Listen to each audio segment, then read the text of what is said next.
A'udzubillahi minasyaitonirrajim. Bismillahirrahmanirrahim.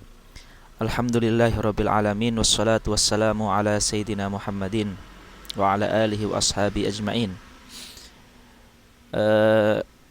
Ikhwah yang dimuliakan Allah, ini insyaallah di segmen ngaji ibarat ulama ya. Kita akan membahas sedikit tentang filsafat atau falsafah dosa. Kenapa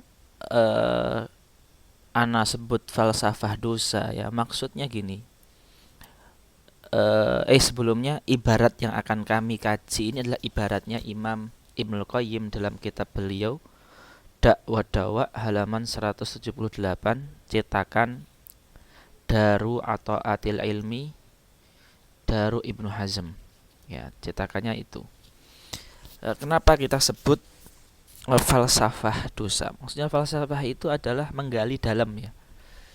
Karena gini, bisa jadi orang itu tahu dosa, tapi karena dia tidak tahu bagaimana dosa bekerja, atau bagaimana dosa itu memberikan efek, bagaimana dosa itu memberikan pengaruh, jadi dia tidak tahu dosa itu secara dalam, maka dia biasa aja menanggapi dosa tersebut. Kalau kita mencoba membuat analogi ya, dikit lah, berpikir dikit. Misal gini, kita tahu misalkan kita baru dewasa ya, dari kanak-kanak baru dewasa, kemudian kita baru dengar yang namanya racun, kemudian jangan minum racun ya, tapi itu baru kita dengar itu pertama kali. Bisa jadi ketika suatu saat ada racun tapi dibungkus dengan bungkus yang bagus, terus bentuk cairannya itu sangat seger gitu, fresh gitu ya. Terus ketika itu kita haus dan gak ada minuman, walaupun kita tahu itu namanya racun, karena itu pengetahuannya hanya sebatas nama, bisa jadi kita akan meminum itu. Karena apa? Kita tahu itu racun, tetapi kita tidak mempunyai pengetahuan yang lebih dalam tentang bagaimana racun memberikan efek, bagaimana racun memberikan cara kerja racun itu bagaimana. Maka dosa pun seperti itu ya. Maka kita akan membahas ibarat Imam Ibnu Qayyim. Berkata Imam Ibnu Qayyim rahimahullah, "Fadzanbu imma yumitul qalba au yumriduhu maradon makhufan au yud'ifu quwwatahu wala buddha." Jadi dosa itu memiliki efek. Nah, ini harus tahu. Efeknya ada 3. Pertama, mematikan hati, artinya hati menjadi mati. Yang kedua, membuat hati sekarat, koma, tapi belum mati. Yang ketiga, yud'ifu quwatahu, mengurangi kekuatan hati sehingga hati tidak memiliki ketajaman mata, penglihatan atau basiroh. Basirohnya lemah, tapi mesti ada efek jeleknya. Ya, seperti itu. Kemudian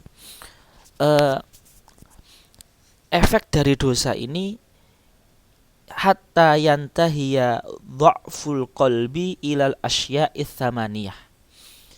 Dan hati yang lemah itu akan menimbulkan 8 hal. Nah, 8 hal ini adalah sirrun, rahasia, yang mana Nabi berlindung dari 8 hal ini. Apa itu? Hammi wal hazan, al-ajzi wal kasal, al-jubni wal bukhli, dola'iddain wa ghalabatir rijal. Kita sering berdoa kan? Allahumma inni a'udzubika minal hammi wal hazan, wa ana a'udzubika minal ajzi wal kasal, wa na'udzubika minal jubni wal bukhli, wa na'udzubika min ghalabati daini wa qahrir rijal.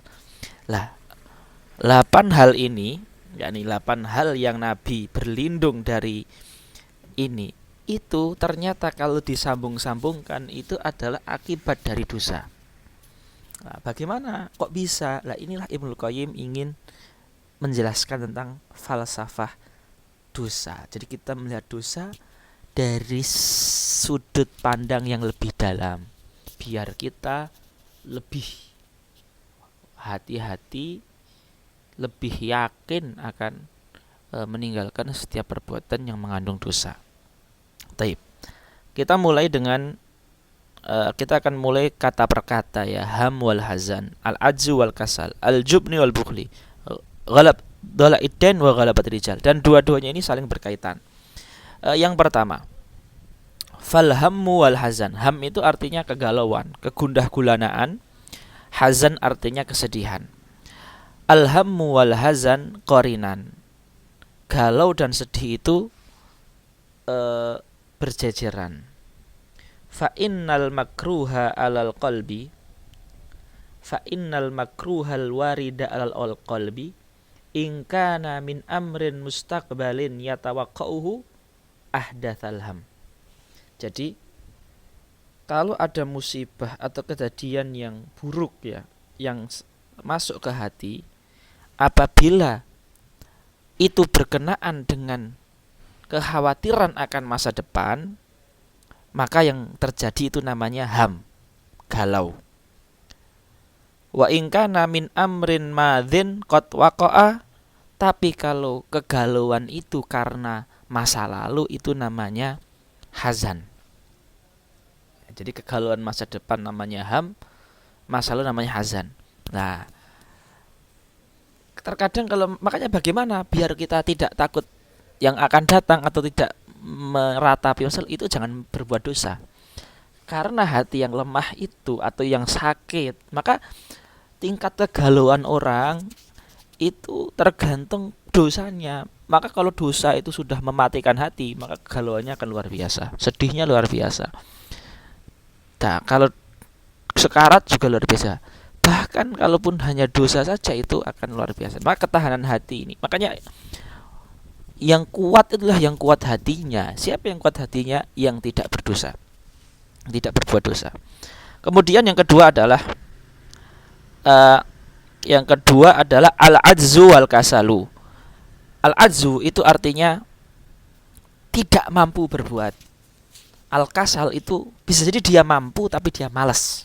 Artinya persamaannya dua-duanya itu sama-sama tidak bisa melakukan sesuatu. Tapi bisa jadi karena tidak mampu atau bisa jadi karena mampu tapi tidak mau. Al-ajzu wal kasalu qarinani fa in takhallafal abdu an asbabil khairi wal falah in kana li udami qudratihi fa huwal ajzu wa in kana li adami iradati fa huwal kasal. Kalau dia tidak belajar karena tidak bisa belajar, dia misalkan mau belajar bahasa Arab tapi merasa ini kayaknya saya nggak mampu, itu namanya ajz. Tapi kalau dia sudah bisa bahasa Arab, dia ingin meningkatkan levelnya menjadi pintar sorof misalkan, sudah pintar nahu, pengen pintar sorof, kan sudah bisa bahasa Arab tuh, tapi dia tidak mau. Nah, ini namanya kasal. Lah, ini juga karena apa? Dosa. Maka semakin mati hati seseorang, malasnya akan berat, tubuhnya akan berat sekali. Ya, kalau hati dia kuat, hati dia sekarat juga berat sekali. Seperti itu ya. Makanya kita jangan sampai berbuat dosa. Kemudian yang ke-5 dan ke-6 adalah al-jubnu wal bukhlu. Nah, al-jubnu wal bukhlu ini apa persamaannya ya? Fa inna adaman naf'i minhu in kana bi badanihi fa huwal jubnu wa in kana bi malihi fa huwal bukhlu. Misalkan, jadi jubnun itu dia tidak mau memberikan manfaat dengan tubuhnya. Kalau bukhlun tidak mau memberikan manfaat dengan hartanya. Contoh ya, dia dimintai bantuan misalkan untuk menolong orang yang tenggelam. Padahal dia bisa renang, dia pintar renang, tapi badan dia itu tidak mau bantu dengan badannya. Lah, itu namanya jubnun. Nah, orang sakit, dia punya uang, dimintain tolong, tapi dia nggak mau bantu dengan uangnya, padahal sakitnya parah dan hanya dia yang diharapkan misalkan. ini bukhlun. Jadi sama-sama nggak mau memberikan suaka atau bantuan, tapi yang pertama itu gara-gara dengan badannya, yang kedua dengan manfaatnya. Nah ini dinamakan dengan jubnun dan bukhlun, dan ini juga gara-gara dosa. Yang ketiga, yang terakhir, yang ke-7 dan ke-8, wa dhala'uddaini. Dhala'uddain itu artinya utang yang bertumpuk sehingga gak mampu dibayar. Wa qahri rijal. Qahri rijal artinya dia dikuasai orang lain. Nah, baik utang bertumpuk atau dikuasai orang lain itu sebenarnya sama-sama dikuasai orang lain. Bedanya kalau utang bertumpuk itu dia dikuasai orang lain, tapi memang orang yang menguasai kita itu mempunyai hak untuk itu karena dia diutangi kan, kita berhutang. Tapi kalau rijal itu kita ditindas dengan orang yang dolim. Jadi yang menindas kita itu dolim. Nah, sama-sama ada penindasan sebenarnya, tapi yang pertama ada hak itu kita yang salah ya. Kalau yang kedua itu yang menindas yang salah. Nah, jadi wadhala uddain wa qahrur rijal qarinani fa inna istila al ghairi alaihi, menguasainya orang lain kepada kita, ingka nabi hak, apabila dengan hak mereka maka itu dinamakan dhalaudain, wa ingka nabi batilin fa qahrur rijal. Nah, ini 8 penyakit inti yang disebabkan karena dosa, dan besar kecilnya penyakit ini tergantung apakah hatinya itu baru saja terkena penyakit atau sudah sekarat atau sudah mati hati itu. Taib, apa maksud dari 8 perkara ini? Ibnu Qayyim mengatakan rahimahullah, fal maksud wal maksudu anna dzunuba min aqwal asbabil jalibati li hadhihi thamaniyah. Dosa itu adalah sebab paling dominan dalam menghadirkan 8 hal ini. Kama annaha min aqwal asbabi al jalibati li jahdil bala. Juga dosa itu sebab terbesar untuk mendatangkan apa? Bala, kesengsaraan. Wadarakis syaqa, kecelakaan. Wasu'il qadha, ketentuan takdir yang buruk, nasib yang buruk. Wasamatatil ada, itu adalah ditekan oleh musuh ya, atau direndahkan oleh musuh. Wa min aqwal asbabil jalibati li zawali ni'amillah, dan dosa termasuk sebab terbesar jauhnya nikmat. Wa tahawuli afiyatihi, dan hilangnya keselamatan. Wa fujaati nikmatihi, dan bencana yang tiba-tiba. Wa jami'i sakhati, dan murka dari Allah. Tentu ini semua adalah doa yang Rasulullah menghindar. Jadi kalau kita hadis itu kita pernah dengar Allahumma inni a'udzubika minal hammi wal hazan, ada 2. Wal ajzi wal kasal, ada 4. Wal jubni wal bukhli, ada 6. Wa ghalabatid dan wa qahrir rijal, ada 8. Terus Allahumma inni a'udzubika min jahdil bala, 9. Wa darakis syaqa, 10. Wa su'il qadha, 11. Wa syamatatil a'da, 12.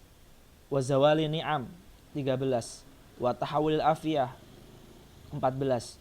Wa fujiatin nikmah, 15. Wa sukhtillah, 16.